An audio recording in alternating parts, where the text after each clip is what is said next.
اعوذ باللہ من الشیطان الرجیم، بسم اللہ الرحمن الرحیم۔ السلام علیکم عزیز بچوں، کلاس 7ویں اور موضوع جو ہمارا ہے، آج ہم نظم قلم کے سوالات جو ہیں وہ کرنے جا رہے ہیں۔ غور فرمائیں۔ پہلا سوال جو اس نظم کا ہے، جو ہم نے حال ہی میں اختتام کی، اس نظم کا پہلا سوال ہے: نظم میں قلم کی کون کون سی صفتیں بیان کی گئی ہیں؟ یہ پہلا سوال۔ جواب ہے: اس نظم میں قلم کی مختلف صفتیں بیان ہوئی ہیں۔ یہ انصاف اور ظلم دونوں کے احکام صادر کرتا ہے، ادیبوں اور شاعروں کے کلام کو حفاظت میں رکھتا ہے، یعنی انہیں بچا کر رکھتا ہے۔ مصور کے ہاتھوں فطرت انسانی کی حسین و جمیل نقشے تیار کرتا ہے۔ قلم ہی کسی کو خواندگی بخش دیتا ہے اور کسی کی زندگی ختم کرواتا ہے۔ قلم ہی ہے جو بد نصیب کو خوشحال اور خوشحال کو بد نصیب بنا دیتا ہے۔ یہ تھے عزیز بچوں پہلے سوال کا جواب، یعنی قلم کی کیا کیا صفات ہیں، اس قلم میں کتنی طاقت ہے، یہ کیا کچھ کر سکتا ہے۔ یہ میں نے پہلے سوال کا جواب آپ کو پڑھ کر سنایا، اور انشاءاللہ اس کو میں آپ کے گروپ میں بھی ڈالوں گا۔ اور اس کا جو دوسرا سوال ہے اس لیسن کا، وہ ہے: عالم قلم سے کیا کام لیتا ہے؟ یعنی قلم سے عالم کیا کام لیتا ہے؟ جواب: وہ قلم سے اپنے علم کا اظہار کر کے لوگوں تک پہنچاتا ہے، یعنی اس قلم کی مدد سے وہ اپنے خیالات، اپنے علم کا اظہار کر کے لوگوں تک پہنچاتا ہے۔ نیکی اور برائی کے کاموں سے واقف کراتا ہے، لوگوں کو صحیح اور غلط باتوں سے واقف کراتا ہے۔ یعنی عالم کیا کام لیتا ہے اس قلم سے۔ سوال نمبر 3: قلم کس کے ہاتھ میں پہنچ کر حسن کا انمول نقشہ کھینچتا ہے؟ جواب: قلم ایک مصور کے ہاتھ میں پہنچ کر حسن کا انمول نقشہ کھینچتا ہے۔ مصور ہو گیا تصویر بنانے والا،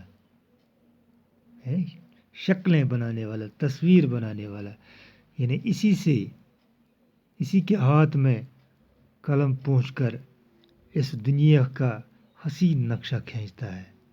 یعنی کوئی بھی فوٹوگراف، کوئی بھی شکل، کوئی بھی تصویر وہ بنا سکتا ہے، لیکن کس کی مدد سے؟ قلم کی مدد سے ہے۔ ایک بار پھر، قلم کس کے ہاتھ میں پہنچ کر حسن کا انمول نقشہ کھینچتا ہے؟ جواب: قلم ایک مصور کے ہاتھ میں پہنچ کر حسن کا انمول نقشہ کھینچتا ہے۔ سوال نمبر 4: یہ نظم کس شاعر کی ہے؟ جواب: یہ نظم نشاط انصاری کی ہے، یعنی شاعر کا نام ہے۔ اس کے بعد عزیز بچوں، اس لیسن کا ہمارے پاس اور ایک سوال ہے۔ دوسرا کوشچن جو ہے وہ ہے: خالی جگہیں پر کیجیے۔ لیکن یہ سوال میں نے آپ پر ہی چھوڑ دیا ہے، چونکہ یہ کتاب میں درج ہے، اس سے آپ کی ذہنیت کا پتہ چل جائے گا۔ خالی جگہوں کو ان لفظوں سے پر کیجیے جو نظم میں استعمال ہوئے ہیں۔ عجائب اس کی سب ڈیش ڈیش ہے، مکاریاں اور گلکاریاں آپ خود کریں گے، کیونکہ یہ دیا گیا ہے نظم میں۔ تو حیران کر دیا ڈیش کو، اہل جہاں کو، اہل بیاں کو۔ آپ نظم دوبارہ پڑھیں، یہ آپ کے لیے مشقی سوالات ہیں، اسائنمنٹ کی صورت میں ہے، لہذا یہ خود کریں گے آپ۔ کسی کی ڈیش واپس دلائے بندگی اور زندگی، کسی کی آن میں ڈیش پلٹ دے حکمت اور قسمت۔ پانچواں ہے ہزاروں اپنے ڈیش ہے دکھاتا ہے جوہر اور گوہر۔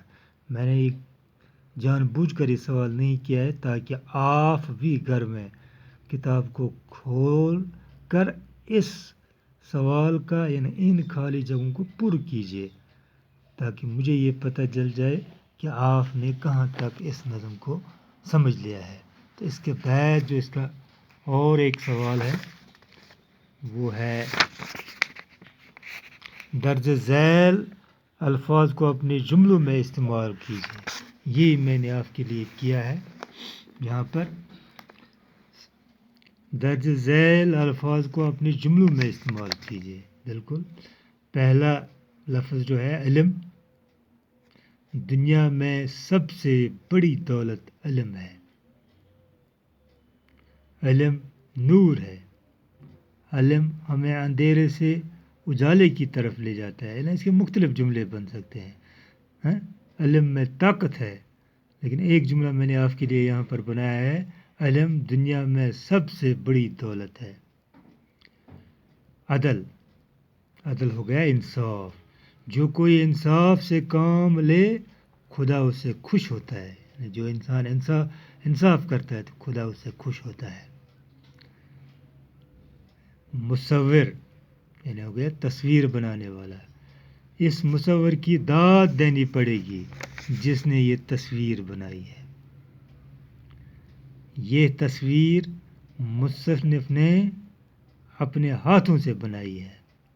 فی الحال میں نے یہاں پر جملہ بنایا ہے، اس مصور کی داد دینی پڑے گی جس نے یہ تصویر بنائی ہے۔